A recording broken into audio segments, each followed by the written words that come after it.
Hi అండి, ఈరోజు Sunday కదా. ఈరోజు సండే మా ఇంట్లో ఏంటో చూపిస్తానండి. ఇవి ఎందుకు చూపిస్తున్నానంటే నేను చేయలేదండి, మా హస్బెండ్ చేశారు, అందుకని చూపిస్తున్నాను. మా హస్బెండ్ చేసిన కర్రీస్ కాబట్టి. సో ఈరోజు వచ్చేసి చికెన్ అండి. నేను ఎందుకు చేయాలంటే నాకు ఈ స్మెల్ అనేది అసలు పడట్లేదండి. అందువలన నేను బయటికి వెళ్ళేసి వచ్చే లోపే మంచిగా చికెన్ కర్రీ అయితే చేశారండి. చూసారు కదా చికెన్ కర్రీ. అలానే నాకు చికెన్ అంటే ఆ స్మెల్ పడట్లేదు. చికెన్ ఏంటంటే నాన్ వెజ్ ఏదైనా కానీ ఒక పూట తింటుంటే రెండో పూటకి దాని స్మెల్ పడట్లేదు, అటువైపు కూడా చూడట్లేదండి. అసలు చేపలు అయితే అసలు పడట్లేదు.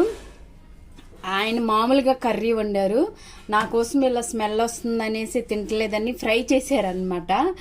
ఇది ఫ్రై అండి. ఇది వచ్చేసి చికెన్ కూర. నాకు అసలు చెప్పను కూడా చెప్పలేదు. అంటే ఉదయం నేను వెళ్ళేటప్పుడు చికెన్ వండుతామంటే నేను వండలేను బాబు, ఈ చికెన్ వాసనకి నేను ఇప్పుడు ప్రస్తుతానికి వండలేను అన్నాను.